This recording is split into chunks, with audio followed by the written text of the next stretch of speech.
Hey guys, welcome back to Vlogmas where I'm uploading 12 days in a row all the way from now through December 1st. Today I wanted to share with you guys some products that I regret buying. If I could get my money back for these things, I totally would. I would love to just have that money back, but alas, it is too late, and I don't really return makeup anyway because as far as I know, most makeup that is returned just has to get thrown away, so I try to at least rehome things instead of returning them, or just figure out a way to make them work. But these are some things that I've bought in the last year-ish that I really just kind of wish I hadn't. Some of these were just not very well thought out purchases, or they were kind of impulsive purchases, or maybe I just wish I had done a little bit more research. But even though I regret these purchases, I learned some valuable lessons, and that is kind of what this video is all about. And I would love to hear in the comments below any products that you wish you hadn't bought, that you wish you could get your money back. Let's start with a couple of eyeshadow primers. I purchased both of these when I ran out of my previous eyeshadow primer, and neither one of them worked for me, and it made me realize that when it comes to things like eyeshadow primers, I should just stick to what I know works well. So first up, we have the Rare Beauty eyeshadow primer. This has a standard doe foot applicator. I actually like the shape of the applicator. It sort of has a triangular tip, which is sort of nice and unique. It has a pretty thin consistency. It does give a little bit of coverage. You can see it has this sort of light peachy tint, and it does cover up discoloration. So in that sense, it is effective, but for me, the number one thing that I need my eyeshadow primer to do is to prevent my eyeshadows from creasing, because I do have actually pretty oily eyelids. Even though my face skin is more on the normal side, it's not super oily, my eyelids are definitely very prone to creasing, and so I need something that's going to keep my eyeshadows locked in all day. Unfortunately, this just doesn't do that. My eyeshadows end up creasing and fading throughout the day, so it's just not something, like, I don't even really have a desire to keep this and make it work because I just need my eyeshadow primer to work. Maybe if you don't have super oily lids, it would work just fine, but I still think there are far better eyeshadow primers out there. So the Rare Beauty primer wasn't working. I then decided to try a drugstore one. I came across the LA Girl Pro Prime Cream Eyeshadow Primer, and the first time I used this, I think I tried this in a vlog, or I mentioned that I was trying it, and that time it did work. I wore it underneath some Sigma eyeshadows, and it did keep my eyeshadows from creasing throughout the day, but every time I've used this since then, my eyeshadows have creased, like, horribly. And it doesn't surprise me because the texture of this is super, like, kind of oily feeling. I mean, I guess not necessarily oily, but very slippery. And it doesn't really feel like it sets into place. This one also doesn't really give much coverage. It's sort of just like a clear primer, but it leaves behind this almost like silicone-y sort of feel, which is fine for a face primer, but I feel like for an eye primer, that's just not what I need. So even though this was really affordable and I was hoping it would be a nice, like, hidden affordable gem, it is not. I would not recommend it. This one is even worse to me than the Rare Beauty one in terms of creasing. So after that, I also had received the Alter Ego eyeshadow primer in PR. I didn't buy that one, so that's why it's not included in this video, but that one was also Crease City. So the 3 eyeshadow primer fails. All along, I should have just bought the good old Milani eyeshadow primer because this is a workhorse. I had one of these a long time ago, completely used it up. I think that was probably in like 2017 or something.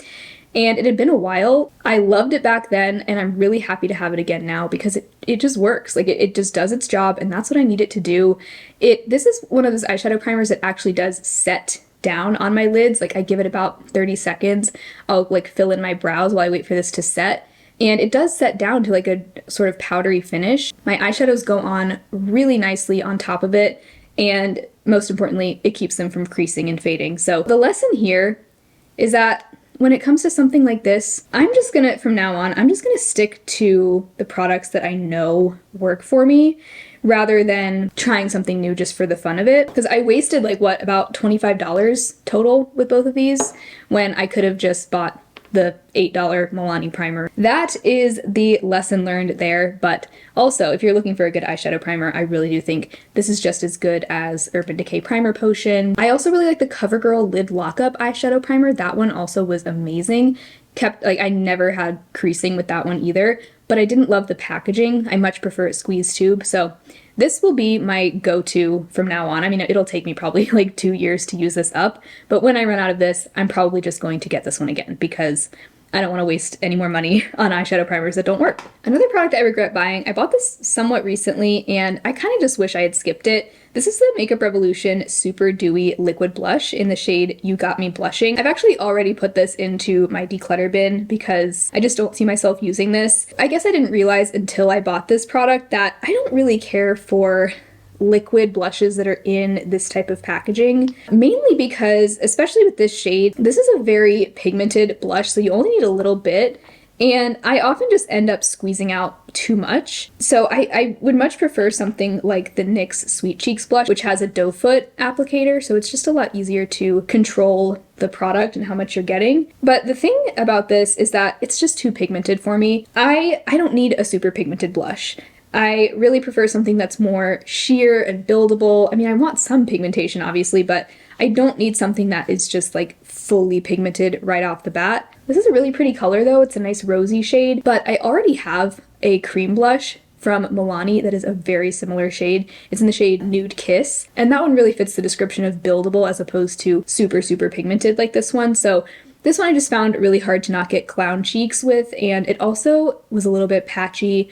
I felt like it kind of messed up my foundation underneath, and overall, I really just didn't need this. Like, I didn't need another blush, and it wasn't that expensive, but I still just kind of wish I'd skipped it. Also, don't buy this if you want a dewy blush, because this is not dewy at all, despite what the name would suggest. It is really more matte than dewy, so I don't really know why they call it that, but this I wish I had skipped. I wish I could get my $5 back or however much this was. I think this next product I purchased at the exact same time as that Makeup Revolution blush, so I made a couple impulse purchases in that order, and I just kind of, yeah, I wish I had thought through my purchase a little bit more, but this is the Flower Beauty Seal the Deal Hydrating Setting Spray, and what I don't like about this has nothing to do with the product itself, but the sprayer.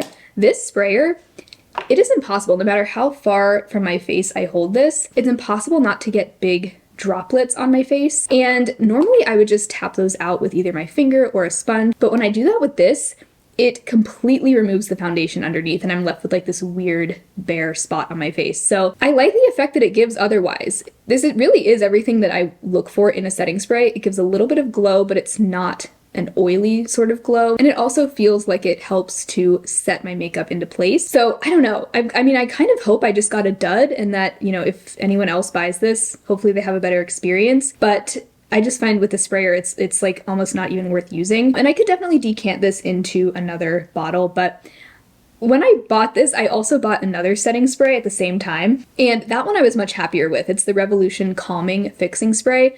Honestly, Makeup Revolution makes some of the best setting sprays. I've tried 4 of their setting sprays, and all 4 of them I've really liked. I've enjoyed the sprayer on all of them, but also, like, why did I feel the need to buy 2 setting sprays at once? Like, why couldn't I just have bought 1? I'm pretty sure these were both on sale, or like Revolution was having a buy 2 get 1 free sort of deal, so that was my justification, but really, I think I would have been perfectly satisfied if I had only bought the Revolution one and skipped the flower one. I think the flower one was kind of a last minute throw it in the cart type of decision, so that was my bad. But yeah, it's unfortunate that the sprayer can really make or break your experience with a setting spray. Another impulse purchase we have here, this one I bought a few months ago. This is the Wet n Wild Fast Dry AF nail color. It says it dries in 40 seconds and it wears for 5 days, and I'm here to tell you that is a complete and total lie. I got the shade Potassium Rich. It's this sort of butterscotch yellow shade. I bought it thinking it would be a really pretty mustard color, but turns out I hate this color on me. It literally looks like the color of earwax. I'm so sorry, I know that's gross, but like that's what it looked like on my nails. And I maybe just the contrast with my skin tone, like I'm sure on some people this color would look gorgeous, but on me it was just kind of gross looking. But also, it does not dry fast at all. This actually came out sort of gloopy, even though it was my first time using it. I don't know if this had been sitting on the shelf for a long time or what, but it came out super thick.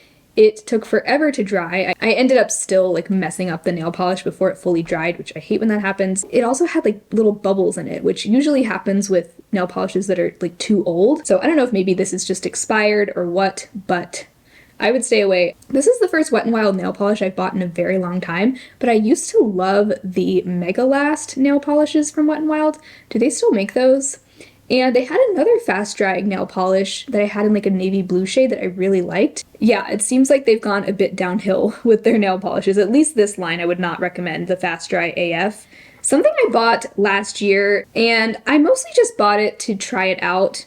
It's an eyelash curler. So this is the e.l.f. eyelash curler, and okay, one thing about me, I do not curl my eyelashes ever. I have a natural bit of curl to my lashes as it is, but one day I decided, you know, maybe I would like curling my lashes. Maybe it would make a big difference. I hadn't even tried curling my lashes in years, so I thought maybe it'll make a big difference. Who knows, like maybe I'll be really into it. I bought this towards the end of last year, used it a handful of times, but I have not used this. I don't think I've used this at all in 2023. And don't get me wrong, the few times I did use this, I noticed a difference for sure. Like my lashes looked more lifted and it was nice, but it was just not enough of a difference, I guess, to justify taking the extra step of curling my lashes. So this has kind of just been sitting on my vanity for the last year, not really getting used. And who knows, like maybe one day I'll get back into curling my lashes. I feel like, you know, it's kind of crazy that I'm like so into makeup and I just don't curl my lashes, but it's just an extra step I don't feel like I need. So again, a pretty inexpensive purchase, but at this point I totally would take my money back for this if I could. My next regret is another thing I bought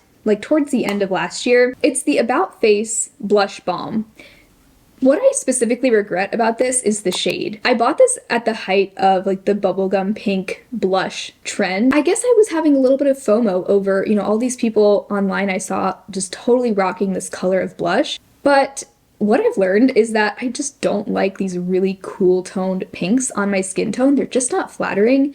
And I think I just need to accept that. It's not that I don't like any cool toned pink, but it has to be a more muted color. It can't be something quite this intensity.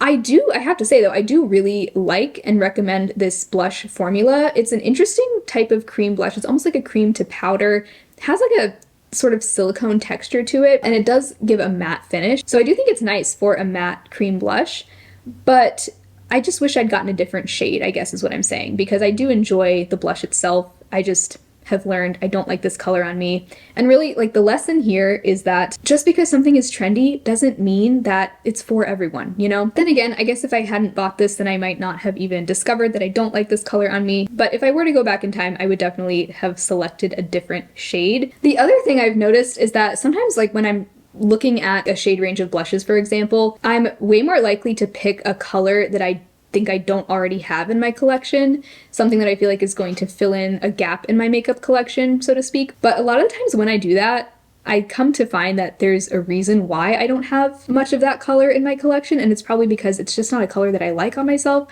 or it's just not something that I'm gonna wear. So sometimes I feel like I probably would just be better off getting a shade that I know I'm gonna like, even if it is sort of similar to something I already have. But I definitely have a little bit of buyer's remorse with this. Every time I open my drawer, I'm just like, I haven't used that in a while, and it's because of the shade. Fortunately, though, this formula is one of those sheer buildable formulas, so I do still find that I can pull it off.